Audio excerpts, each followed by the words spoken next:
मैं हूं आमिर हफीज़ मलिक और मैं एक और शानदार वीडियो लेकर आपके सामने हाजिर खिदमत हूं। आज का हमारा टॉपिक है वोकैबुलरी बढ़ाने के 3 steps. Increase your word power with just 3 steps. हम सब ये जानते हैं कि वोकैबुलरी यानी ज़ख़ीरा अल्फाज बहुत ही अहम होते हैं।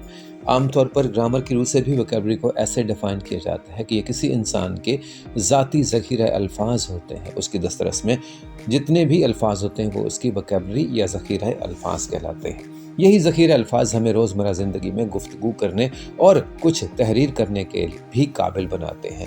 अगर वोकैबुलरी बेहतरीन हो तो तहरीर और गुफ्तगू दोनों बेहतरीन होते हैं, और अगर वोकैबुलरी कमज़ोर हो तो यकीनन गुफ्तगू और तहरीर दोनों कमज़ोर हो जाते हैं। मैं उम्मीद करता हूँ आज की वीडियो देखकर जो सीखने वाले हैं, जो जानना चाहते हैं कि वोकैबुलरी कैसे बढ़े, उनके लिए ये वीडियो इंतहाई मुफीद होगी। तो आइए चलते हैं आज के टॉपिक की तरफ।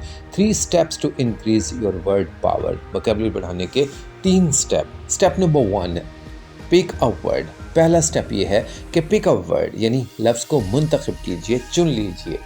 इससे मुराद ये है कि जब आप रीडिंग करते हैं यानी कुछ पढ़ते हैं, मुतालिया करते हैं, चाहे वो न्यूज़पेपर्स हों, चाहे वो बुक्स हों, चाहे वो आर्टिकल्स हों, चाहे वेबसाइट से आप पढ़ रहे हैं, तो जो भी आपका रीडिंग रिसोर्स होगा वो अल्फाज का मजमुआ होगा, और उससे जब आप पढ़ रहे होंगे तो उसमें से आपने न्यू वर्ड्स यानी नए अल्फाज मुंतखब करने हैं ताकि आपका वर्ड बैंक जो है, आपकी वर्ड पावर जो है वो बढ़ सके। तो सबसे पहले रीडिंग पर आपने फोकस करना है कि चाहे आप अखबार पढ़ें, चाहे मैगज़ीन पढ़ें, चाहे कोई किताबें पढ़ें, चाहे रिसाइल पढ़ें, चाहे तहकीकी मकाले पढ़ें, जो भी आप पढ़ रहे हैं वहाँ से आप नए अल्फाज पिक कर लीजिए, मुंतखब कर लीजिए और उनके लिए अपनी एक डायरी बना लीजिए। इसी का दूसरा रिसोर्स लिसनिंग है, यानी जब गुफ्तगू हो रही होती है और आपकी समाज से नए अल्फाज टकरा रहे हों, आपको नए अल्फाज सुनने को मिल रहे हों, तो आपने नए अल्फाज पिक करने हैं, मुंतखब करने हैं, सेलेक्ट कर कर उन्हें अपनी वोकैबुलरी का हिस्सा बना देना है, और यूं आपकी वर्ड पावर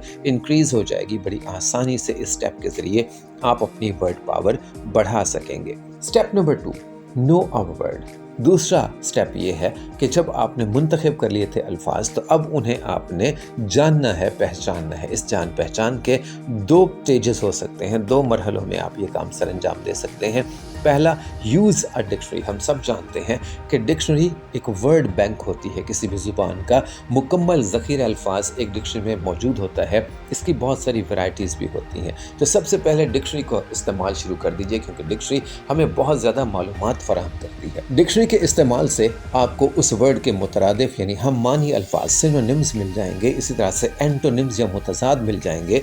आपको उसके पार्ट ऑफ स्पीच का कि वो नाउन है, प्रोनाउन है, वर्ब है, एडवर्ब, एडजेक्टिव, प्रीपोजिशन, कंजंक्शन या इंटरजेक्शन है, ये भी मालूम हो जाएगा। और अगर आप पिक्टोरियल डिक्शनरी इस्तेमाल कर लें तो बड़ी आसानी से आपको तस्वीरों के साथ आपके जहन में न सिर्फ वो लफ्ज़ नक्श हो जाएगा बल्कि उसकी तस्वीर, उसका इमेज भी नक्श हो जाएगा। यूं डिक्शनरी इस्तेमाल करके आप बड़ी आसानी से लफ्ज़ को जान पहचान सकते हैं। और दूसरा स्टेप जो है वो है कॉन्टेक्स्ट क्लूज़, यानी कॉन्टेक्स्ट से मुराद होता है सयाक व सबाक।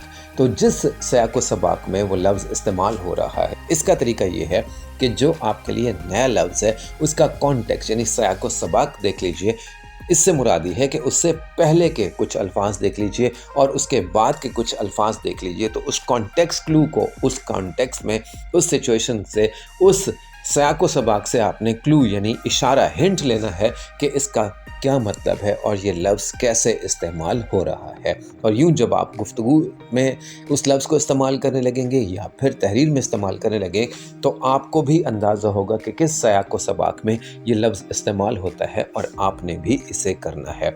तो दूसरा स्टेप था नो अ वर्ड, लफ्ज़ को जानना और पहचानना है, और ये काम डिक्शनरी के इस्तेमाल और कॉन्टेक्स्ट क्लूज़ के इस्तेमाल से बड़ी आसानी से किया जा सकता है। तीसरा स्टेप है यूज़ अ वर्ड। ये बड़ा सिंपल सा फार्मूला। मैं हमेशा इस बात पे यकीन रखता हूँ और मैंने अपने 26 साला टीचिंग करियर से ये बात बिल्कुल तस्दीक की है कि अगर आप अल्फाज को इस्तेमाल करना शुरू कर देंगे तो आपकी word power, vocabulary, word bank बढ़ता चला जाएगा।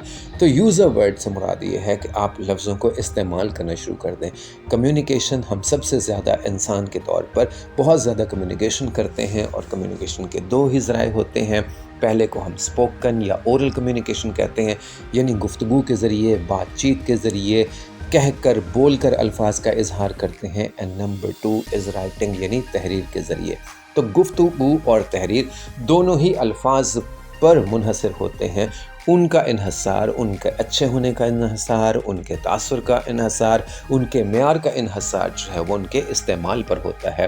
لفظ کا صحیح استعمال بہت ہی اہم ہوتا ہے، اور یہ چیز اگر آپ کو آ جائے گی تو آپ کی ورڈ پاور، آپ کی وکیبلری، آپ کا پرسنل ورڈ بینک بہت ہی زیادہ زبردست ہو جائے گا، بہترین ہو جائے گا. اور نہ صرف لوگ آپ کو سننا شروع کر دیں گے، نہ صرف لوگ آپ کی تحریروں کو پڑھنا شروع کر دیں گے، بلکہ لوگ آپ سے بہت زیادہ متاثر بھی ہوں گے.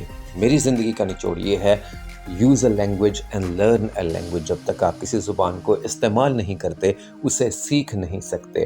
سو اسٹیپ 3 ہے یوز اے ورڈ. لفظ کو استعمال کرنا شروع کر دیں، وہ آہستہ آہستہ آپ کے ورڈ بینک کا یعنی آپ کی ورڈ پاور کا اور آپ کی وکیبلری کا حصہ بن جائے گا. تو یہ 3 سٹیپس تھے: pick a word, know a word and use a word. میں امید کرتا ہوں کہ آج کی ویڈیو آپ کے لیے بہت ہی مفید ہوگی. میری ان 3 ٹپس کو آپ استعمال کریں گے اور میں یقین سے کہہ سکتا ہوں کہ بہت جلد ہی، بہت ہی کم عرصے میں آپ کی ورڈ پاور بہت زیادہ بڑھ جائے گی.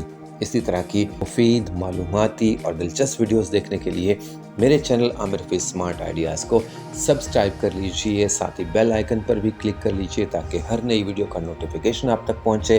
امید کرتا ہوں اس ویڈیو کو آپ دیکھیں گے، لائک اور شیئر بھی کریں گے. میرے چینل عامر حفیظ اسمارٹ آئیڈیاز کو دیکھنے کا بہت بہت شکریہ.